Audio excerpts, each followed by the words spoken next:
வணக்கம், welcome back to chef Deena's kitchen. இன்றைக்கி நம்ம கிச்சனில் பார்க்க போகிறது மஷ்ரூம் பட்டாணி குருமா.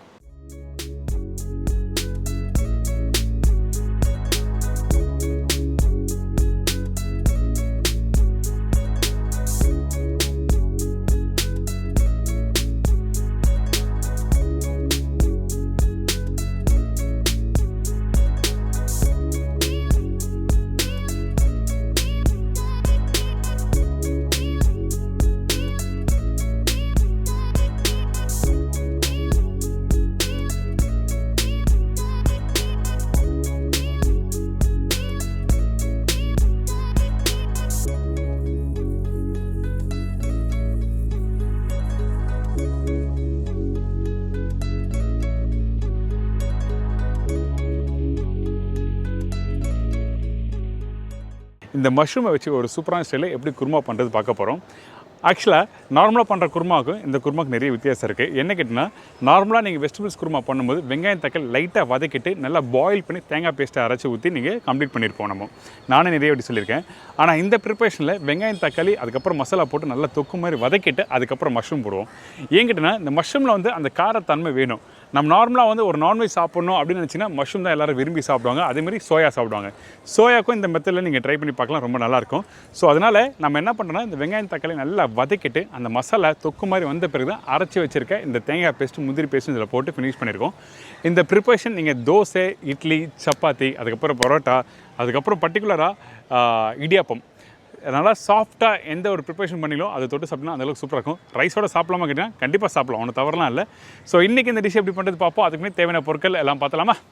மஷ்ரூம் 2 பேக்கெட், பச்சை பட்டாணி 1 கப்பு, வெங்காயம் 2 நம்பர், தக்காளி 2 நம்பர், பச்சை மிளகாய் 3லேருந்து 4 நம்பர், இஞ்சி பூண்டு பேஸ்ட் 3/4 டேபிள் ஸ்பூன், சோம்பு 1/2 டீஸ்பூன், மஞ்சத்தூள் சிறிதளவு, சில்லி பவுடர் 1/2 டேபிள் ஸ்பூன், தனியா பவுடர் 3/4 டேபிள் ஸ்பூன், முந்திரி பருப்பு 15 நம்பர், தேங்காய் 1/2 மூடி, பிளாக் பெப்பர் பவுடர் 1/4 டீஸ்பூன், உப்பு தேவைக்கேற்ற, கருவேப்பிலை தேவையான அளவு, கொத்தமல்லி தேவையான அளவு, நல்லெண்ணெய் சமைக்கிறதுக்கு தேவையான அளவு.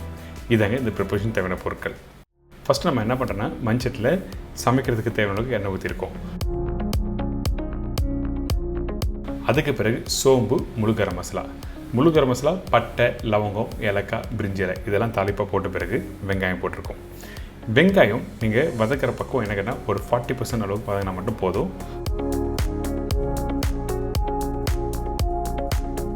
அதுக்கு பிறகு பச்சை மிளகாய் போட்டிருக்கேன்.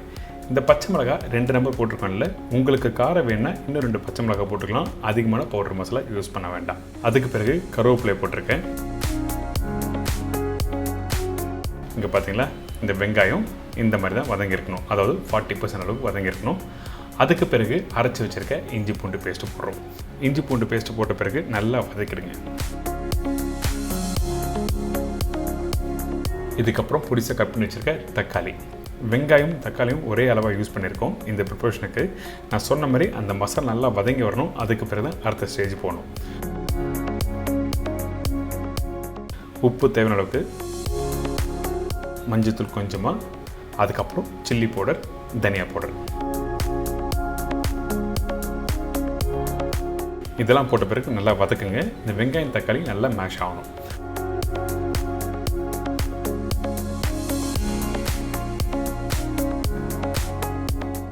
அதுக்கு பிறகு அரைச்சி வச்சுருக்க முந்திரி பேஸ்ட்டு, அந்த மசாலா நல்லா குக் பண்ணாமல் முந்திரி பேஸ்ட்டு போடக்கூடாது, சரிங்களா? இதுக்கு பிறகு தேங்காய் பேஸ்ட் போட்டிருக்கேன். தேங்காய் ஒரு மீடியமான சைஸில் பாதி மூடி நல்லா திருவி பேஸ்ட் அரைச்சி ஊற்றுங்க. இப்போ இந்த பேஸ்ட்டும் போட்ட பிறகு இதை நல்லா குக் பண்ணணும்.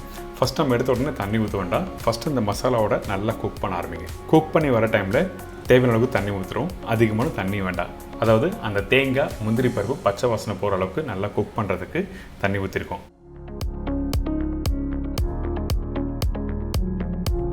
கொஞ்சம் கொத்தமல்லி போடுறோம்.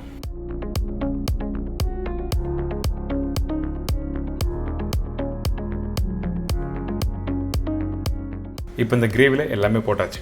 அதனால் இப்போ நம்ம குக் பண்ணோம். அதுக்கு ஒரு மூடி போட்டு ஃபஸ்ட்டு நல்லா குக் பண்ணுங்கள். இந்த மூடி ஓப்பன் பண்ணி முடித்த பிறகு பார்த்தீங்கன்னா இந்த ஆயில் மேலே வர ஆரம்பிக்கும். அப்படின்னா இந்த கிரேவி ஆல்மோஸ்ட் ரெடி ஆகிடுச்சுன்னு அர்த்தம். அதுக்கு பிறகு கட் பண்ணி வச்சுருக்க இந்த மஷ்ரூம் இதில் போட்டிருக்கோம். மஷ்ரூம் வேகிறதுக்கு ரொம்ப டைம் எடுக்காது. அதனால தான் ஃபஸ்ட்டே அந்த கிரேவி நல்லா குக் பண்ணி முடித்த பிறகு தான் மஷ்ரூம் போடணும்னு சொல்கிறேன்.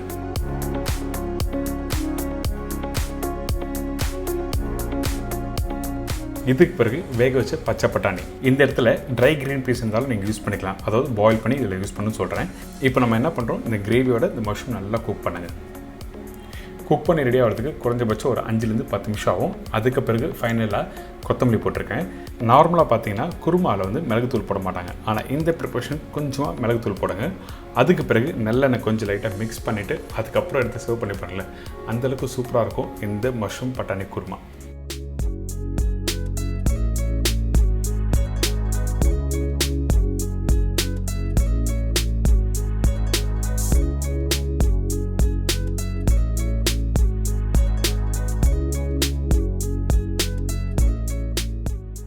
இப்போ எல்லோரும் தெரிஞ்சிருக்கும் இந்த மஷ்ரூம் பட்டாணி குருமா எப்படி பண்ணுறதுன்னு. நீங்கள் வீட்டில் பண்ணும்போது அந்த குக்கிங் மெத்தட் ப்ராப்பராக புரிஞ்சுக்குங்க. இந்த ப்ரிப்பரேஷன் இப்படி தான் வதங்கணும், இது வதங்காமல் இந்த பேஸ்ட்டை போட்டால் இந்த மாதிரி டெக்ஸ்சர் கொடுக்கும் அப்படின்லாம் நல்லா குக் பண்ணிவிட்டு திக்கான கிரேவி வந்த பிறகு தான் அந்த பேஸ்ட்டு போகணும்னு சொல்லிட்டு நீங்கள் அண்டர்ஸ்டாண்ட் பண்ணிவிட்டு நீங்கள் குக் பண்ணால் உங்களுக்கு ப்ராப்பரான குக்கிங் வரும். அதே டைமில் நல்லா டேஸ்ட் அண்ட் டெக்ஸ்சர் நல்லா கொடுக்கும் சொல்கிறேன். ஸோ இன்றைக்கி ஒரு சூப்பரான ஸ்டைல் குருமா பார்த்தாச்சு. இதே மாதிரி நாளைக்கு இன்னொரு டிஷ்ஷோடு சந்திக்கிறேன். நன்றி, வணக்கம், see you, bye, take care.